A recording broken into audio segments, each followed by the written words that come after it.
shot. That is his only shot. He should not try to box with Alex Pereira. He should not stay on the feet. Ankalaev is a good striker. I mean, he's won most of his fights on the feet. That doesn't mean that you should try. Just because you know you're good at something doesn't mean you should attempt it. Okay. What's going on, ladies and gentlemen, and welcome back to the Hardcore and the Casual podcast. I'm your host, Justin, and as always, we've got Elijah on the show. How you doing, Elijah? Doing good. And today we have a very special guest. We have Matt on the show, our Battle for the Bank champion over here. What up, baby? You know how we do it? So I know a lot of you guys don't like WWE. The Battle for the Bank is basically in the same style as the Money in the Bank briefcase for WWE. We just wanted to make this podcast a little more lively, so he has the opportunity to cash that in, make any prediction, and win the belt from me. But you also get a chance to just win it straight up today with our predictions for UFC 313. I think it is, right? Yeah, 313. Yeah, it sure is. So, Matt, how have you been since the last time, since you've won this?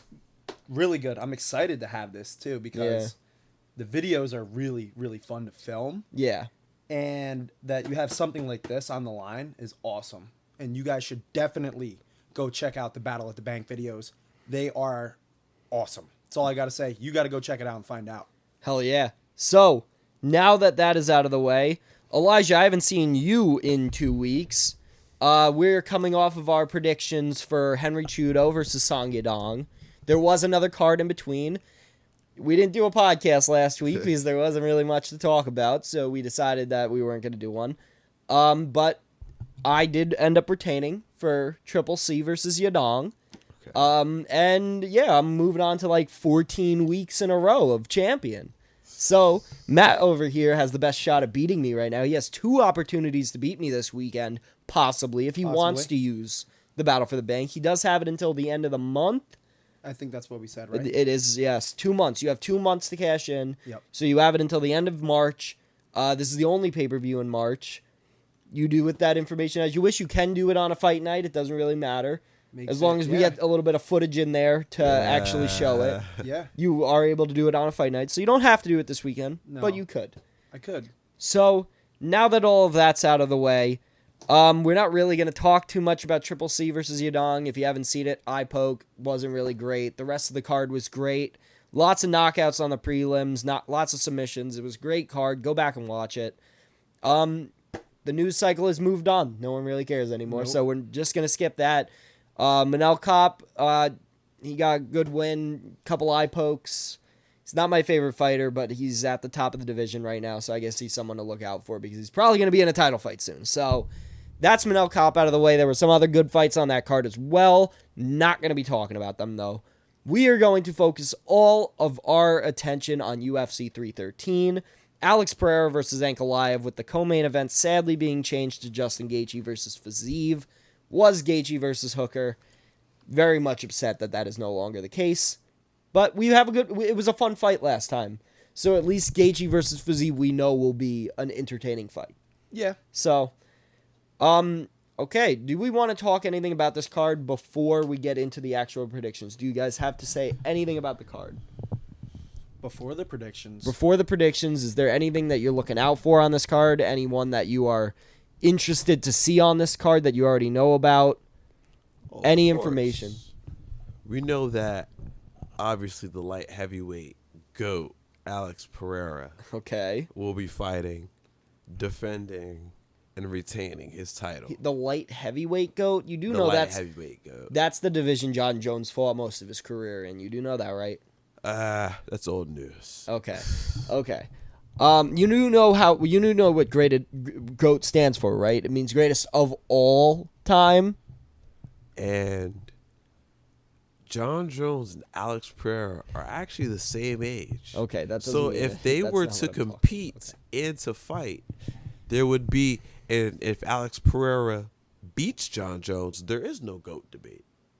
There's no more GOAT debate. Do you hear what I have to deal with every week? This is what I got to deal with. Yeah. This is what I got to deal with every week. He's He's not done yet, though. All right, go for it. Keep it. Alex Pereira finishes John Jones. He's like, wait, hold up. I just cleared out the division. I beat possibly, arguably, the middleweight GOAT, and then I just beat the heavyweight GOAT. right after that, he probably beats Tom Aspinall. Oh Alex my God. Pereira is a phenomenon. Okay. We've never seen nothing like You it. need to get through this fight this weekend first to then go on to say that any of that is possible. If he can't get by Ankalaev, ain't no way he's getting by Jones or Aspinall.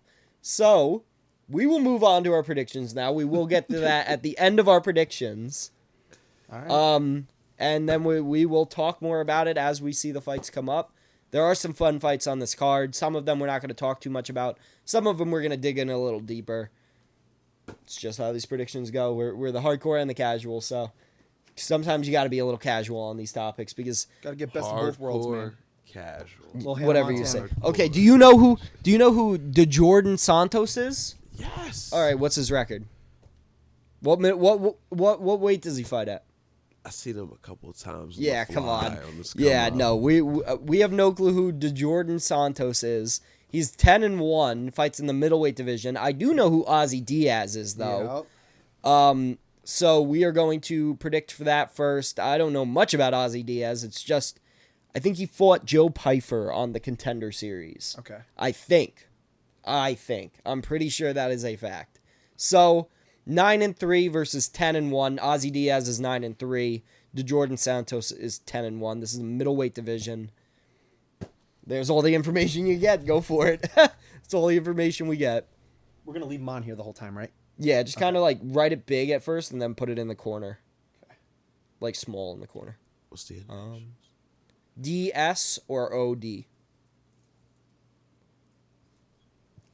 All right, 3, 2, 1. I got DeJordan Santos. Yep, we all got DeJordan Yep. Santos. Okay. He's Yeah. a slight favorite. I like him. Okay. Yeah. I don't have the favorites or anything on the screen. You let me know what. I should have most of these, so All we right. should be good. All right. Next up we have Chris Gutierrez, versus John Castaneda. I think that's how you'd pronounce it. Chris Gutierrez has been. Whoa! This is a featherweight fight. Chris Gutierrez has been in the bantamweight division for a while. He has some high-level wins in the bantamweight division. I think he made it somewhere in the top 10. I think he's been taking a couple losses. He might be moving up in weight. This is either short notice or he's coming up in weight. I'm not sure the story behind this, but Chris Gutierrez is 21-6-2, and John Castaneda is 21-7. So I know that Chris Gutierrez has some good wins. I think he also. He beat Frankie Edgar. He beat him with that knee. I think he retired Frankie Edgar. Mm-hmm. Other than that, don't know too much about him. I know that I think he fought Jose Aldo. And I don't know anything about John Castaneda. So there's the information. There's the info we There's got. the Let's info. go. All right. So either CG or JC. All right. 3, 2, 1. Chris Gutierrez. Okay. Elijah and I both have Chris Gutierrez. Matt has John Castaneda. Oh. Are these early prelims? This is early prelims right now. Yes. We're going to be moving on to the prelims very soon. There's only 3 fights on the early prelims, so we're almost done here. He was the slight dog. Really? It was at Who, John? minus 102 though. Chris Gutierrez is the dog? No, he's the favorite. Castaneda is the slight Castaneda dog. is the yeah. Yeah, I mean, this is different now that it's featherweight. I do know that, like I said, Chris Gutierrez is pretty high level. But this is moving up in a weight now. We don't know what he's going to look like at this weight. So, all right, next up, we've got Myron Santos versus Francis Marshall.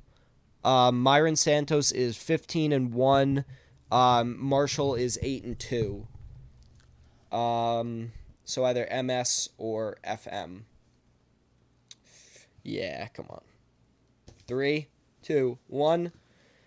I got Myron Santos. We all got Myron Santos. That 15-1 record is pretty. I don't know anything about him, but a 15-1 record is great. That you can't. That's come on. Yeah, come on. There's no. Gonna lose the 1 to a 2 in the early prelims. Or is this the prelims now? No, we're now moving on to the prelims. The first prelim is going to be a welterweight fight between Alex Morano and Carlos Leal. I know that in his last fight, Carlos Leal, everyone's saying that he got robbed. I think his last fight was against... I'm not sure. It was against the guy? Wasn't it Rebeski? No. Was it Nicholas Dalby? It was one of those guys. And he's gonna be fighting Alex Morano. We know that Morano has some pretty sloppy technique, but he's been fairly high level for a while. Pretty sure he has wins over Cowboy Cerrone. He had that sloppy like uncle drunk fight in his last fight. I think I saw that. Yeah, who was that against? I don't remember. Here we go. Alex Morano versus Carlos Lyell, AM or CL. Alex Morano is 24-11. Carlos is 21-6. Okay. 3, 2, 1. I've got Liel. We all got Liel. Okay. Nice. Alex Morano has been on. He's been looking like he is like an uncle, like an old uncle. Like he's probably at the point where he should start packing it up. He doesn't look like he has the best technique anymore, or ever did. Sorry. Maybe it'll be his last fight on Saturday. We'll see. All right. Middleweight division. Bruno Ferreira versus Armin Petrosyan. Armin Petrosyan coming off of his last fight, getting the double spinning back fist by Shara Bullet. He's the one that got knocked out. He's the guy that got knocked out by that double spinning back fist. And Bruno Ferreira, he knocked out the RoboCop a couple fights ago. I think his last fight he got beat by Abus. Okay. But he did actually drop Abus in the first round and like I think almost submitted him. So it was a competitive fight. And like I said, he knocked out the guy that just fought a main event against Jared Cannonier and almost took Jared Cannonier out of there. So Bruno Ferreira versus Armin Petrosyan. Bruno Ferreira is 12-2. Armin is 9-4. So here we go. BF or AP. I feel like we're all in lockstep right here. All right, 3, 2, 1. Oh, wow. Of course the casual would go for Armin Petrosyan. I don't know. I have him picked here on my DraftKings. Armin? But after you talked about him, Yeah. I switched over I don't know, man. over here. Who's Not the bad, favorite? though. I still like him for, Who's favorite? Armin. Armin is the favorite? Close. It's close. Man, what? But, yeah. You got to know your stuff. Armin is 9-4, and he got knocked out in his last fight. I get it, Bruno got submitted in his last fight, but come on, man. Bruno, I don't see it, man. I think Armin's getting knocked out. It could go either way, I feel like. All right, we'll see on Saturday. You will see. All right, next up, a flyweight that I have my eyes on, that I'll always have my eyes on, Joshua Van. He is the next guy in the division. We just saw the last time he lost was to what's his name? Charles Johnson. Charles Johnson just got beat in his last fight. He was on a 4-fight win streak. He just lost. So now that obstacle kind of steps, like, it's kind of taken back a little bit. Like, you know what I mean?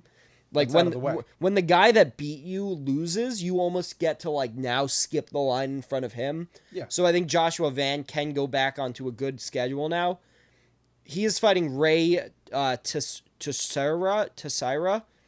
He's 10-0. He's undefeated. Fighting Joshua Van. Joshua Van has some of the cleanest combos I've ever seen in my life. I don't know much about Ray. I've seen him fought, I think, twice now. 10-0 is a pretty good record, but man, Joshua Van's been he's great, man. I don't know. All right, let's go. 3, 2, 1. Joshua Van. We all went with Joshua Van. I hate that his initials are JV because those combos aren't. Yeah, really. Also, there's something going on in the UFC right now where all the undefeated guys have been losing their undefeated records.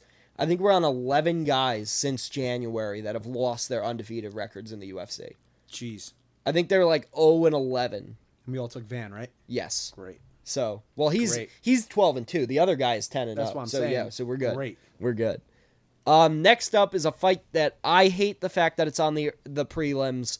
Curtis Blades deserves better. Curtis Blades versus a debuting Rizvan. Yeah, this is crazy. On the Kurnerv.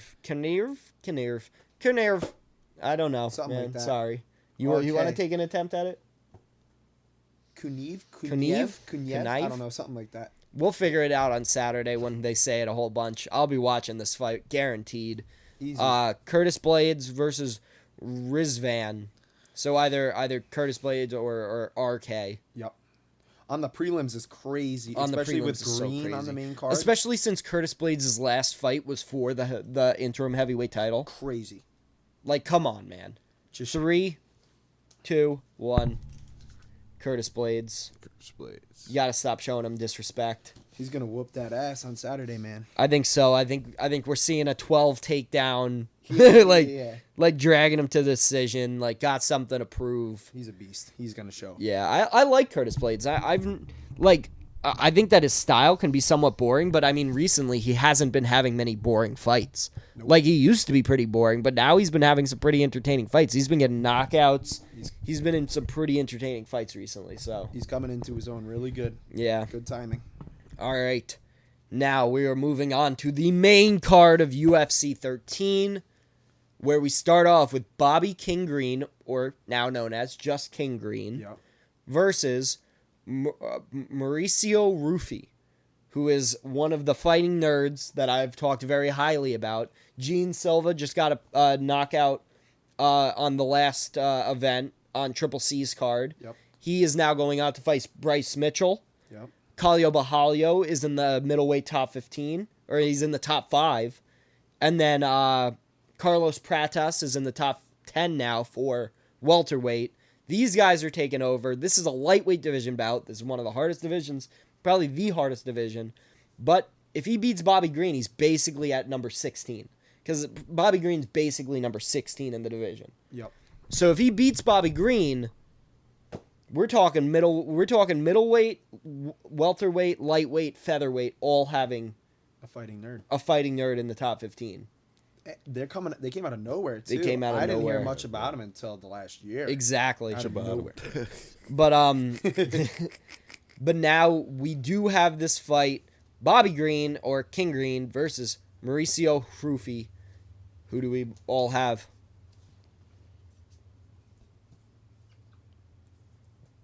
I don't know, man. It's close. This is a hard one because Bobby Green has shut down some prospects before. Yeah, he's a very, very formidable opponent. The fight against Grant Dawson, where he knocked Grant out in like a minute, and we all thought he was going to get whooped. Yep. All right, 3, 2, 1. King Green. King Green. We both have Rufy over here, Matt and I.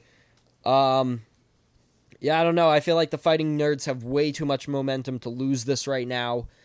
Heavy favorite. He just needs a win. Wait, what's he his needs record?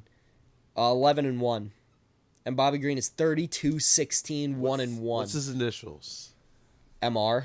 I'm taking MR. You're switching? You can't switch now. I'm switching. You can't switch. I'm switching. Well, All right. You didn't say the record first, I guess, right? Yeah, I didn't say the record first. All right, you're switching. We all have Rufy now.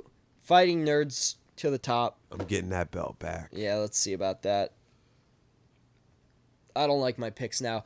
All right, I am scared for this one.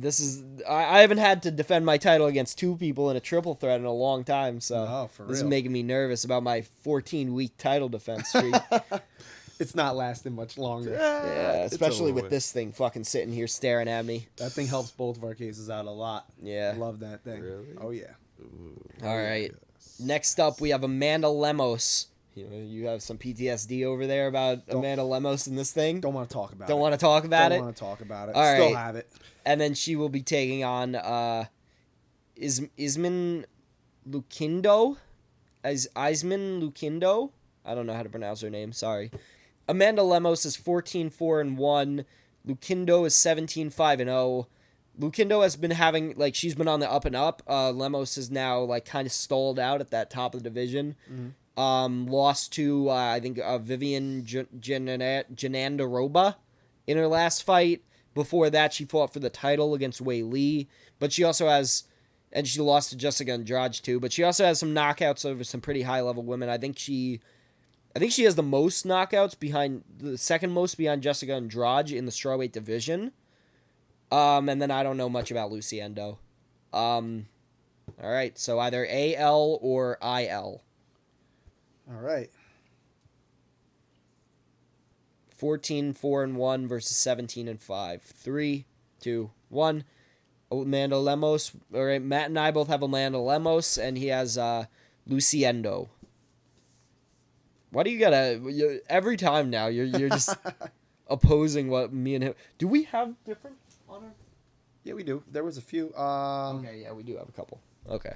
I thought we've been, like, in tow the entire time. No, but this could either... He could just dust us, though, with that case, though. You're not switching your pick this time, right?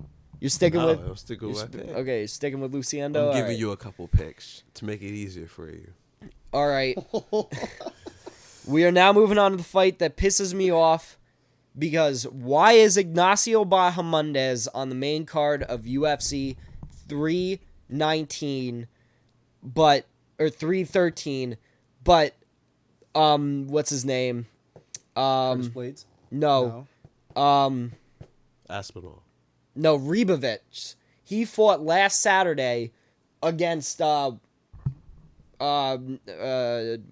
was his name? CM Punk. Stop yelling names at me. The Calvin Gastelum lookalike. What's his Henry name? Cejudo. He actually won too. What was his name again? Oh crap. It's right here. I'll find out. Kevin Lee. Nasrat Hasparat. I could see I didn't remember that. Oh yeah, I know him. So he actually fought Dan Hooker. He lost to Dan Hooker a couple of years ago, back in 2021. Sure. He won a very, very, very close split decision to Esteban Ribovic. But in Ribovic's last couple fights, he knocked out Terrence McKinney and won a decision in the fight of the night of UFC Noche in the Sphere. Okay. And he was on the third fight in the prelims of Manel Kape versus Azu Almabayev. And then Ignacio Bahamondes, who's been basically floundering in the lightweight division for 5 years now, is on the main card of UFC 313. I hate that. They're both in the same division. Ribovic should have been in this position. That's crazy. So I don't know why they didn't put him against Jalen Turner and have Ignacio fight. I don't know. But whatever. We're here now. Jalen Turner versus Ignacio Bahamondes. Jalen Turner coming off of, I think, a loss to Moicano. I think 300 a year ago was the last time Jalen Turner fought. I think. Who was it against again? Moicano. When he knocked him down and then, like, kind of celebrated a little early? Yes. Or, like, walked away? Yes. That was the fight? That was the fight. I think that was Jalen Turner's last fight. Ignacio Bahamondes, I think, is coming off of a win in his last fight. I don't remember who it's to, though. Don't have that information up on the screen right now, but oh well. Who cares? Jalen Turner is 14-8. Ignacio Bahamondes is 16-5. Who do we all have? I feel like it's pretty easy here. Yeah, I got my boy. Yeah. Got my fellow brother and, you know, my former NSYNC brother and. Okay. All right, 3, 2, 1. I got Justin Timberlake. Oh. Nah, we all get it. We all have Jalen Turner. Easy money. He's yeah, tough. it's easy money. Always impresses, I feel like. If as long as he has some good fight IQ and he doesn't just try and get a walkaway knockout, like if you knock him down, go for the kill. I don't think he'll do it again. For the rest of your career, if you knock someone down, you go for the kill. He ain't doing it again. He's going for the kill. Never again. It's a walkaway knockout. If he gets a walkaway knockout, that'd be cool. But like, don't walk away if the fight's not over. Like if unless the ref is directly in front of you, do not walk away. Because you never know. You never know. So, I still think he's gonna win, though. I think definitely he's a good fighter. He's a really good fighter. Now really tough. We are getting into the fun fights. Let's go, baby. Gaethje versus Fiziev 2. Gaethje is 25. Wait, real quick. Jalen Turner or Ignacio Bahamondes odds? I am almost certain. Let me just double check. No, you good. Jalen Turner is the underdog. Plus 110. But I honestly, I hit Jalen Turner money line. All right. He's going to win. Now we have Gaethje versus Fiziev 2. Gaethje is sitting at 25-5-0. His last fight is coming off of the Max Holloway knockout at UFC 300. Then Dustin Poirier, he knocked out before that. And Fiziev is coming off of his injury against Gamrot from, I think, over a year now. Didn't he get injured in the Gaethje fight too? Or was it Gaethje? No, he didn't get injured. He was just beaten up. Like he had a bloody I face. thought that someone like broke a hand in the fight though. I could be wrong. Could be a different. He fight. might have. One of them. But broken hands are like, whatever. Yeah. You get that in every fight. But yeah, he is coming off of a loss to Gamrot in his last fight. But it was an injury. It was a doctor's stoppage. And then before that was the Gaethje rematch, or the Gaethje 1 fight, where he lost by majority decision. It was a close fight. I think it all comes down to how you judge the second round, probably. I think it's pretty clear. Gaethje round 3. Fiziev, you could argue round 1. It's that second round that's really confusing. But I had Gaethje winning it when I watched it live. I thought he won. And watching it back the other day, I still think he won the fight. And he looked really good in that third round. He was piecing Fiziev up in the third round, hitting him with uppercuts, making him bleed. Fiziev had some good moments, but he wasn't able to do it. And now he's coming off of an injury. Yeah, they're at 2 different points in their careers now, I feel like. Yeah. What are the odds? Gaethje is the underdog at plus. I think it was plus 110 as well. See, I don't understand that. Just because he got knocked out in his last fight, like we're like Fiziev is coming off of an injury. We don't even. This is their second fight. Gaethje already has a win. It's been a year since he got knocked out. He's more comfortable now. Who's more comfortable? Fiziev. How do you know he's more comfortable? He hasn't been back in the octagon since his injury. He might get in there, take one leg kick from Justin Gaethje, and be like, "Ooh, like maybe I'm back in here a little too early." Or he could be really hungry though. Or he could be. He could be fresh, ready, like he healed up all of his other injuries while he's been out, and now his entire body's feeling Mental good. Clarity, like all these things. It's entirely possible. Gaethje's been knocked out since. But he's been out for a year now. He didn't take it like Volkanovski, where he came back in like 2 months later. He's taken an entire year off to recover from that. So I feel like mentally he probably doesn't care that he got slept either. Yeah, I don't think so either. I mean, he's been knocked out before. I mean, not really like slept like that. No, but I don't think it would change his mentality of how he fights. Yeah. He's not going to be like a Usman who kind of comes out a little weird against Edwards after, getting head kicked into oblivion. If anything, he's going to be more technical now because think about it. Back when he was knocked out the first couple of times, it was to Eddie Alvarez and Dustin Poirier, and that's when he fought like a wild man.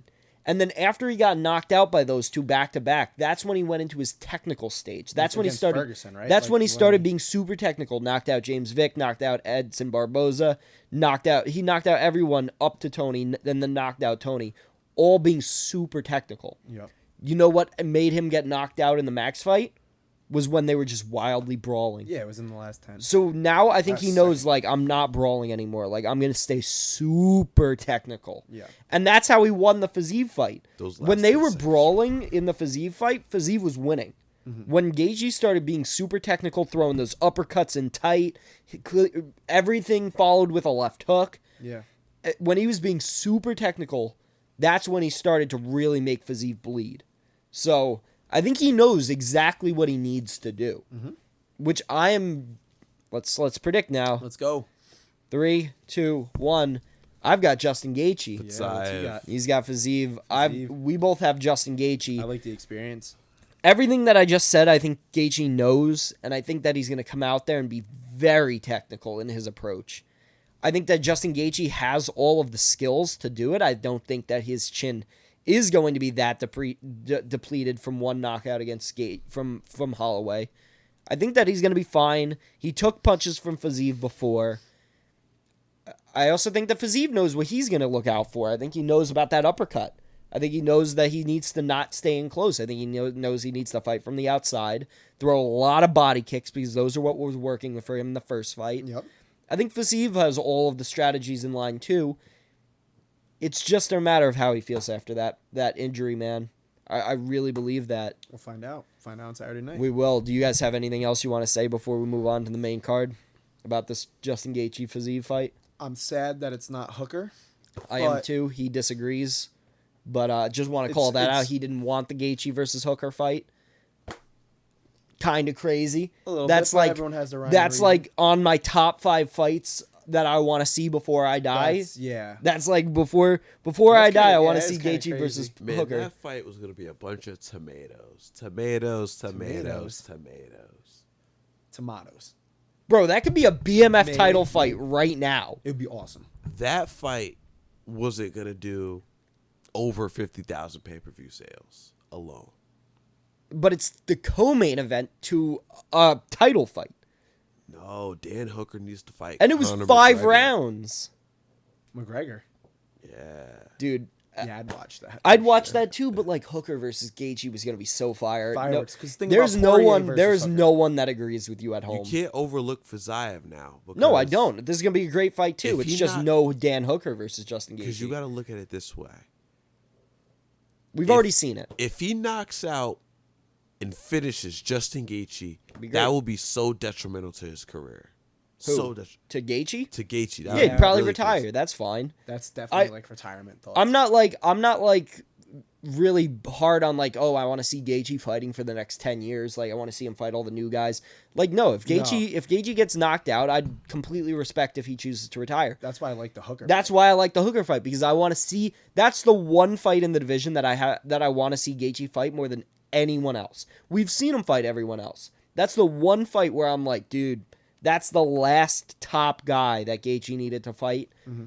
And it's the most entertaining of all of them. I'm sorry. Like, Dustin's super entertaining. Tony Ferguson was super entertaining. Charles is super entertaining.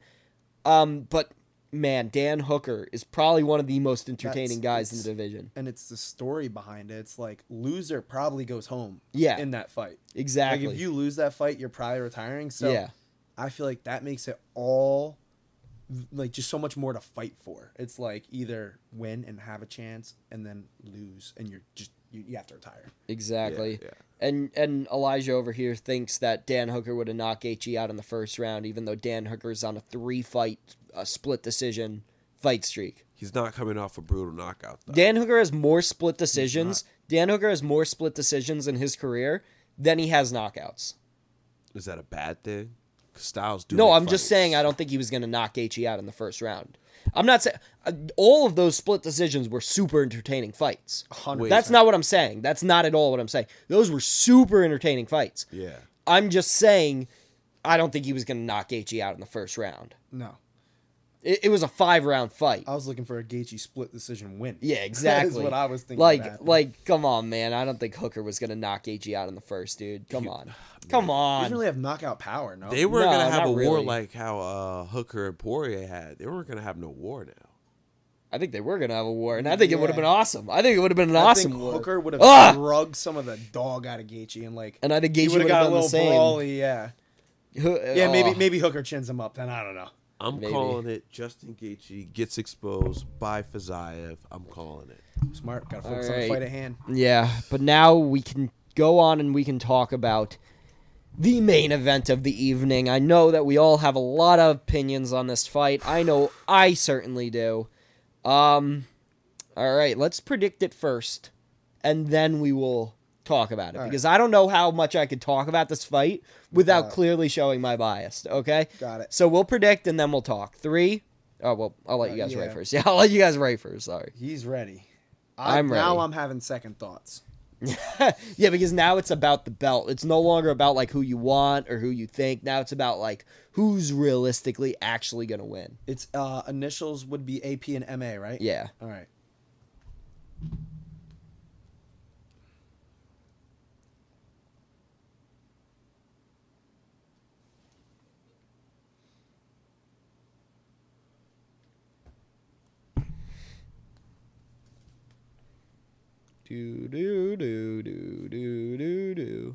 Dude, come on. Just write Alex Pereira. We all know who you're picking. Come on. 3, 2, 1, flip.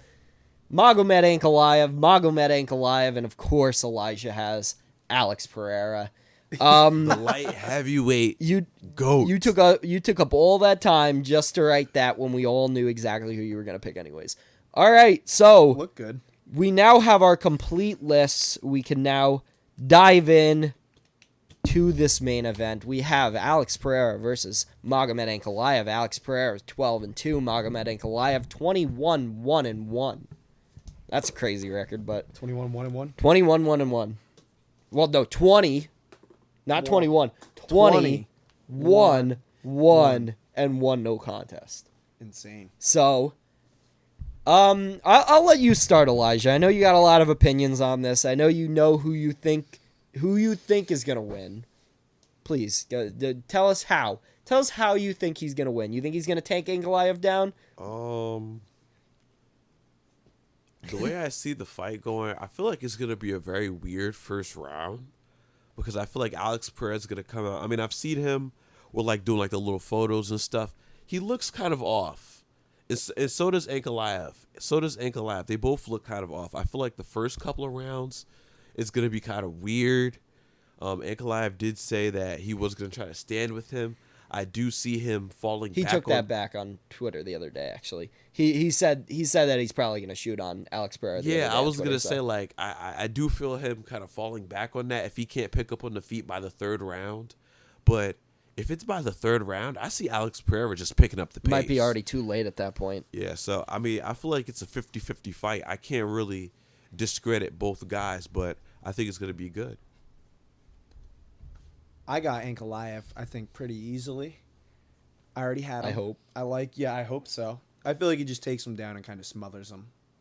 Kind of in a boring fashion, but I think that he's going to win, and I kind of like the odds. Like, his initials What are the odds? Do you have the exact odds? I could pull them up in a second, but All I'm right. talking about the fact that his initials are MA. Those are my initials, and he's fighting on my your birthday. Yeah, man. So I feel like if that's not a sign, even if I wanted to pick Pereira, I feel like I couldn't. Yeah. So I got to go Ankalaev. I think he's just going to smother him 5-round decision. Yeah. Do you have the odds? Can you pull it up real I quick? can pull 'em up, yeah. Just because I want to know. Either- It's probably real close to a pick'em, isn't it? It's got to be either a 5-round decision or like a 2nd-round submission, 3rd-round submission. That's what I'm like thinking too. But Magomed Ankalaev doesn't have any submissions on his He record. is the favorite. Ankalaev. No. Pereira. Pereira's Hold the up. favorite. Let me just make sure let me find the most current odds. All right.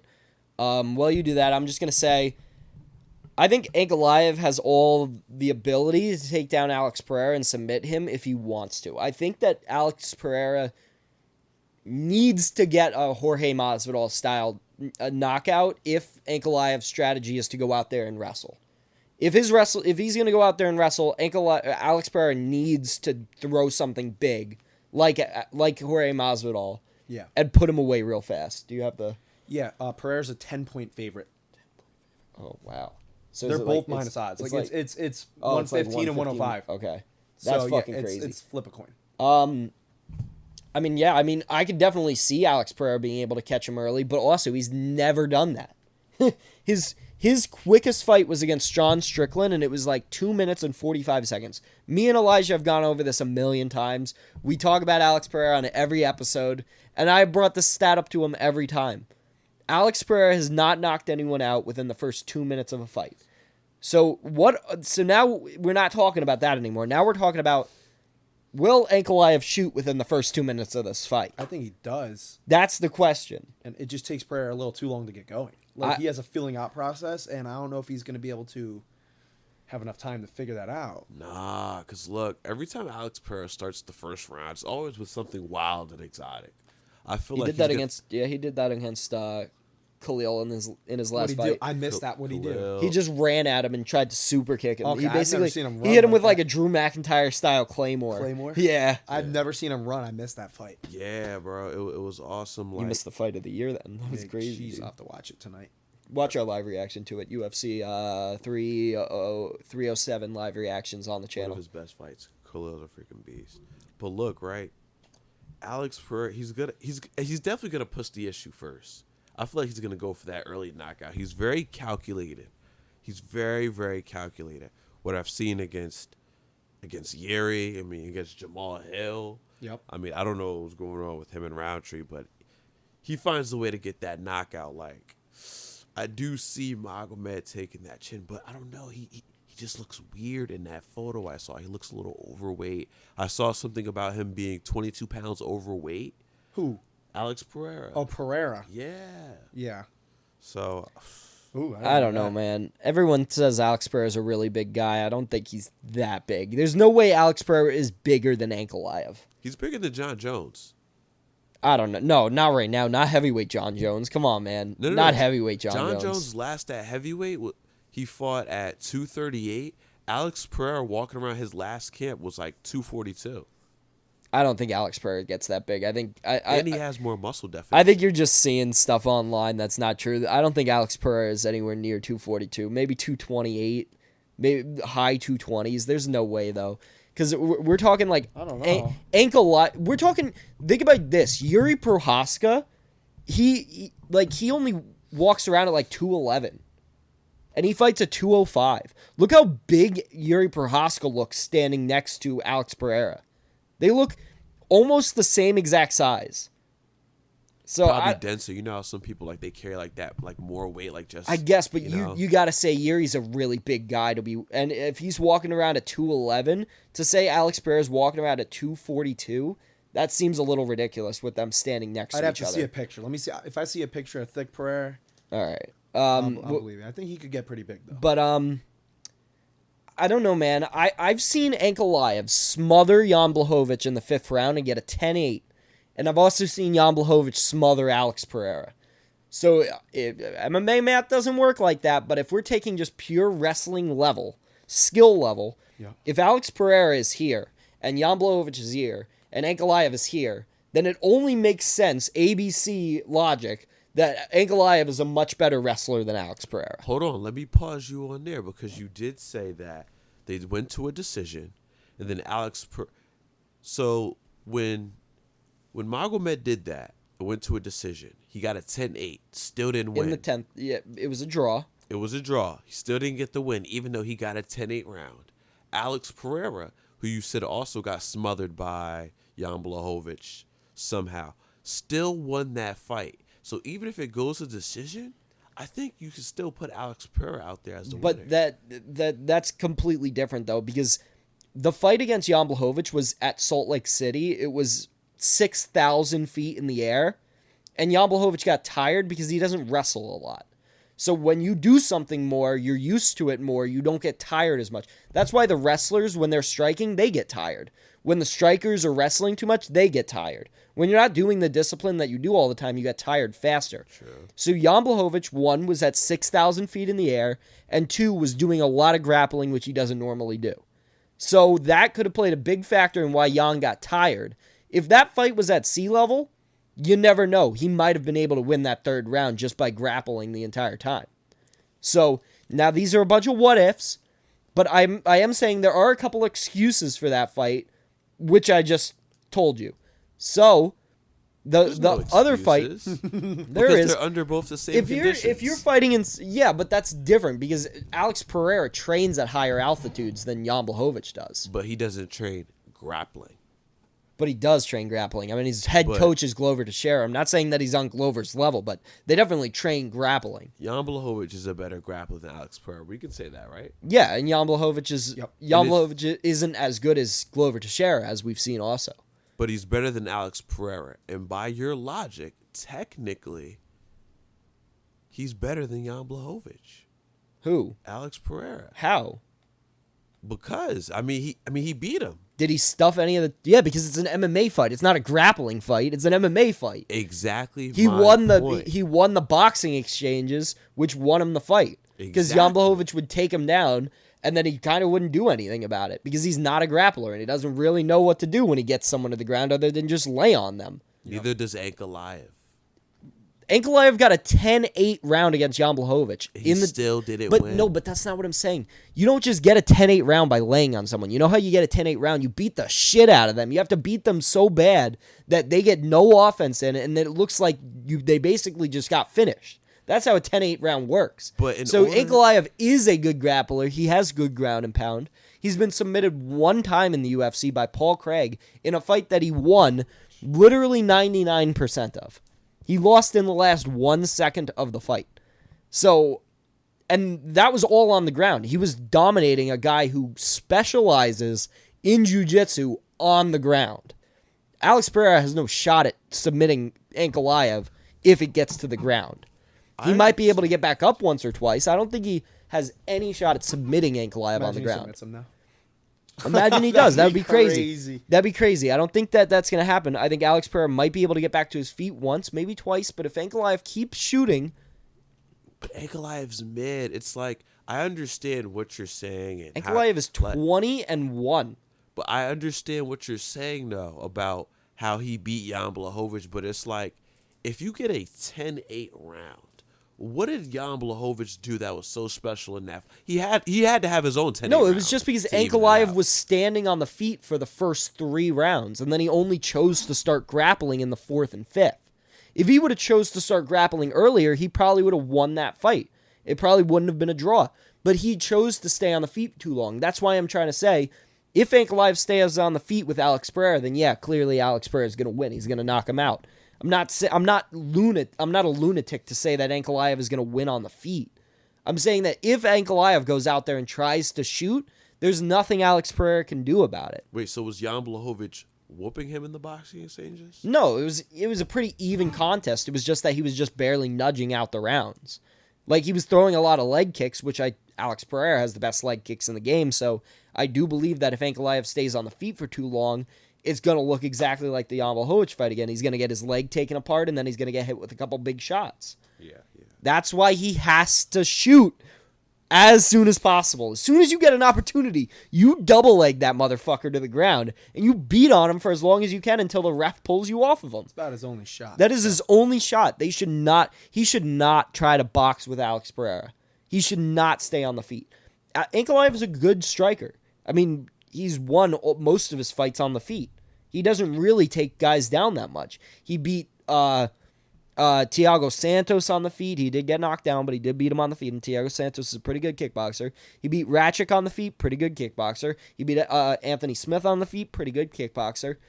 Like, these guys, he beats them on the feet, so he's good at kickboxing. We know this. That doesn't mean that you should try. Just because you know you're good at something doesn't mean you should attempt it. Wait, so if It's why Usman and Colby didn't shoot on each other in the first fight. Wow. It's because, like, I'm not going to even attempt this. Like, I know that I can probably get the upper hand in a boxing contest. I don't know what happens when we go to the ground. I have no clue this guy's skill level. I have no clue so let's just box. That's what Ankalaev needs to do. He's like, I don't know if this guy's going to knock me out or not. I'm going to do what I'm good at. I'm going to fucking take him down. Take him down, man. Just take him down. But do you have anything you want to talk about for this fight? You already did a little bit. I would just say, take him down, man. It's the only way I see him winning. That should be the only game plan if you're Ankalaev. Take him down. If you're in Pereira's camp or you're a Pereira fan and he's still on his feet like halfway through the round, you're looking pretty good. Yeah, I agree. In any round, if you're watching the fight and Pereira standing up with like less than 2.5 minutes left in the round, pretty good for Pereira. But I think that Ankalaev just takes him down.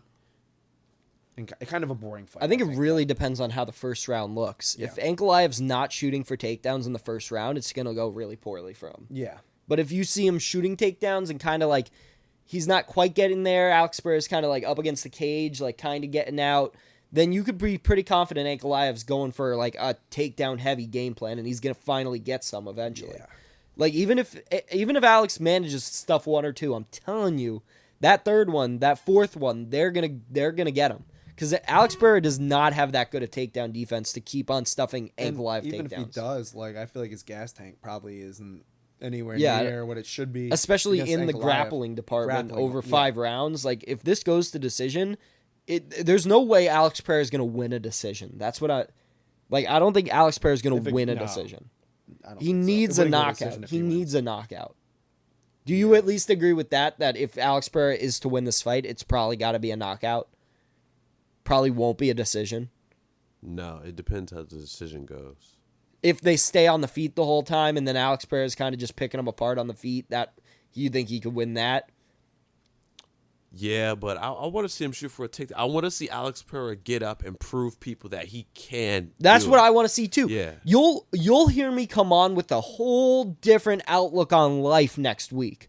You'll hear me come on this podcast next week and give a full-hearted apology to Alex Pereira. If he stuffs like 3 takedowns and then gets a knockout in like the second round and proves like I can beat wrestlers, if he can really prove it, you'll hear me come on the show and apologize and call him number 1 pound for pound. Next week. We'll do a dunk tank charity event. Dude, right? I'm in.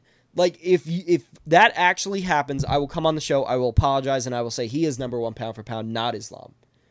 If he goes out there and knocks out Alex Pereira, and he knocks out Ankalaev, and Ankalaev didn't shoot doesn't prove anything to me. If Ankalaev doesn't shoot a takedown, it proves nothing. That's fair. I think that is fair. Like, I think if it's just a pure kickboxing fight, then sure, you beat Magomed Ankalaev in a kickboxing fight. If it's a grappling fight, like, and it's full MMA and they're both grappling, Yeah. then I'd be like, okay, Alex Pereira, you're one of the GOATs. You're literally top. If he beats Ankalaev, I'd truly put him in the top 10 all time. The other two options are expected. This one's unexpected for him to do that. Like, if he can beat Ankalaev decisively, Ankalaev shoots a couple takedowns, he stuffs takedowns, he gets back to his feet, and he shows that he actually works for it in a fight against a wrestler, top 10 all time.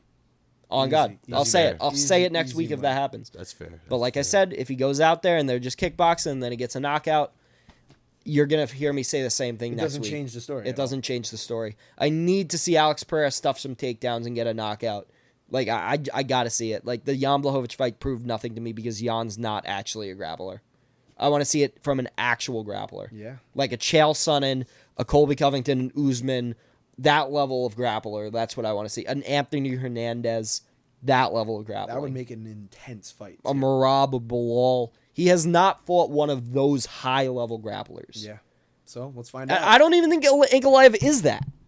I don't think Ankalaev is that high-level grappler. Yeah. He's just the highest-level grappler that Alex Pereira has fought. Who could be, like, higher than him in that division? In light heavyweight, probably no one.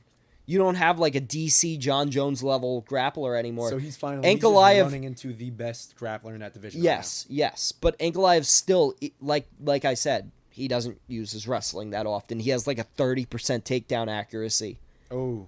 Like, he doesn't use his he usually uses his takedowns to clear the distance after he's been hit a couple times, push them up against the cage and kind of do some great cage grappling, and then get up and then, like, start striking again. He uses it kind of to just break the pace of the striking exchange. Control back. Exactly. Like, if the pace is going towards his opponent, he'll shoot for a takedown, push him up against the cage, let him off, and then start striking again. It's like a fresh start. Exactly. It's like a reset. He doesn't really go for that many actual takedowns where he commits. He needs to commit. He needs to commit. I can't wait. I can't wait either. But next week we will have our breakdown video coming out on the channel. Probably next Wednesday, probably Thursday early morning. There will be a live reaction coming out this weekend, provided to you by Matt's birthday party. We're probably going to have a couple people there. Whoever wants to be on camera will be on camera. There'll be some people off camera. It's going to be a couple people there, and we're going to all watch the fight, and you're going to get our live reactions to that. Probably just the main event. We'll probably post it as is. It might be a 5-minute video. Who knows? But you're going to get something from us for a live reaction for this weekend. Elijah won't be there. He's got work. Is that correct, Elijah? But he will be calling out. He will be calling out for April 12th, though, right? To come in to my birthday live reaction for Volkanovski versus Diego Lopez, right? You heard it on camera first. There you go. He'll be on his first live reaction April 12th. Matt's got his battle for the bank over here. I've got the championship over here. You and me are rivals, man. I called you out on the WWE Elimination Chamber live reaction the other day. See that, yeah. Yeah, you'll have to watch that, but yeah, you and me kind of got a beef going on right now. So well, you got to watch out this weekend. I do have to watch out. You know, I have 2 ways I could think about You this do. deal right You here. do. So We'll see which better watch way. your back, buddy. Yeah, we'll see which way takes over. We'll see which way works, man. Gonna find out real soon. At the end of the day, you're still WWE champ, so you can't even complain that much if you lose. No. You're literally the WWE champ right now. You're the hardcore and the casual pro wrestling champ, the hardcore and the casual battle for the bank winner. Yeah. Hopefully you got a new double champ on I Saturday. predict. And Elijah's got nothing over here. Elijah's the casual with nothing over here. Look at you, man. Come on.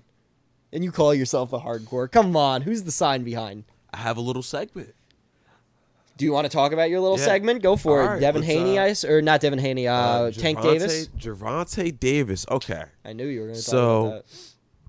He's fighting. That was a knockdown. It was a knockdown. He takes the knee, a voluntary knee, because there was something in his eye. I don't care. That's a knockdown. You can't just take a knee in the middle of a fight. Where's the rule that says you're allowed to just call a timeout in the middle of a fight? Even if that's a knockdown, right? All 3 judges had that round in favor of Davis, winning by power punches and more punches landed throw. Which means the round would have been a draw. Which means wouldn't the fight have then gone to the other guy? If that round was a draw, the fight was a draw, right? But didn't the fight end in a draw? They might reverse it and give Davis his first loss. They're still in a review. I hope so, because he should have lost. Because if that round was a draw, that means the other guy would have had 1 point more than Davis at the end, which means he would have won and Davis would have lost. Beat the champ. He won more That's rounds, not a but he rule. didn't beat the champ. It's not a rule. It's an unwritten champ. rule. It's not an actual rule. That was a knockdown. I don't care what anyone says. It was a knockdown. Because you can't just call a timeout in the middle of a fight. The only person that can do that is the referee. You don't get to. If you call a timeout in the middle of a fight, then that is a point deduction. I don't care what. That should have been a point deduction and a knockdown. That should have been two levels of fucked up right there. Okay? Let me put this in comparison. Tank Davis is like the Patrick Mahomes of boxing. They're going to move rules around him because he is a cash cow. Yeah. He's a cash cow. He's a cash cow. So they might just keep it the way it is. I mean, at the end of the day, the fight was kind of a draw. I see Roach kind of edging it out, but I feel like Tank did enough to secure a draw. But yeah, it was a good fight. It was a good fight. Yeah, fair enough. I think that No. I didn't watch the whole fight. I did watch highlights, and I did watch the eye poke knockdown, or the eye gouge knockdown, whatever you'd call it. Yeah. It was from the oil coming down from his hair, but he did get punched right in that eye. Like, he was like rubbing the eye, then he gets punched in the eye, and then he takes the knee and calls for a towel. He doesn't wipe his eye. He wipes his hair, doesn't wipe the eye, wipes the hair, and then goes back into the fight. I think That's a knockdown. Nah, because, like, okay, in boxing, it's like a game of inches, right? Like, you might throw, like, a jab, and it might just tip the nose, but it might just have wiped the eye, like. You still don't get to call a timeout for that. There is no time. There's no rule that says you get to call a timeout. So that you still don't get to just say, "Oh, I'm going to take a knee right here. Give me a minute." You don't get to. Why wouldn't you do that all the time?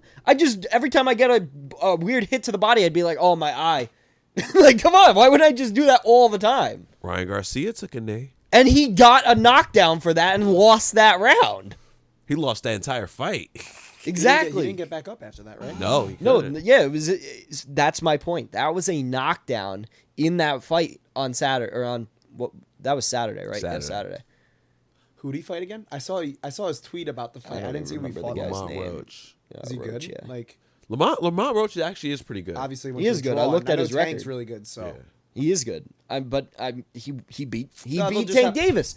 He is good. What, He do beat they have- Tank Davis. Do they have any interest in running it back though? They They should. do. They They do. should Actually, definitely Tank run that Davis back. actually. No, Lamont Roach tweeted it, and Tank Davis said, "I'm actually willing to do the rematch, and I'm booking another fight as well to fight Shakur Stevenson." He doubled down on it. Awesome. Well, now that I know about that, though, I'd definitely watch the rematch. Yeah. That was the worst outcome for Shakir. Yeah. That because was- he wanted to call him out. That was the worst. I saw that and I was like, oh, that sucks for him, dude. See, but here's the thing. Here's the thing that people don't understand. They're trying to, like, Shakur Stevenson, Lamont Roach, these guys, those are legacy fighters. These are the guys who are looking to take all 4 belts. Devin Haney looking to take all 4 belts to undisputed and really, keep the sport of boxing going. Ryan Garcia and Gervonta Davis, those are prize fighters. Yeah. These are guys who just fight for big money to get these cool knockouts, knock out some of the best guys, but got to knock out a couple mediocre guys on the way. Mm-hmm. Yeah, it makes sense. I gotta start watching more boxing. I watched a lot last summer. Yeah. It was fun.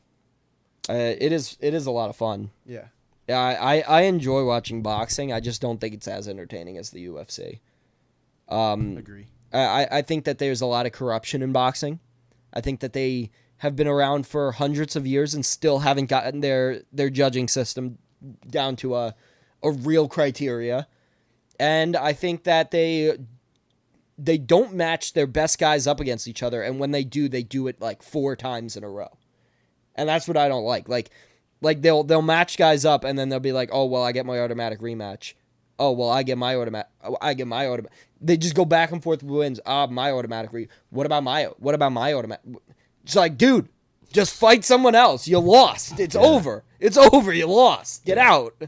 Like, Yeah, I don't know, happens. man. Moreno Figueiredo. Where do they get all this? I know, money? but that was a little bit different because they started with a draw, then they won one, then the other one, and then there was an interim. There was an interim title fight where Moreno beat Kai Kara and then got the interim title, and then Figueiredo, as the champion he is, decided even though I just beat that guy, I will still fight him because he is the interim champion. Even though now that we fought 4 times, even though John Jones won't fight the interim champion who he's never fought before.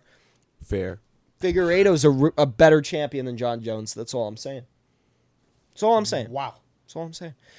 But I think that is it for us. Catch us back for our live reaction this Saturday. It'll probably be posted on the channel Sunday-ish. We'll see if I want to lose a night of sleep or not. Catch us back for our breakdown next Thursday, depending if I want to lose a night of sleep or not. It all depends on how much sleep I want to lose at night.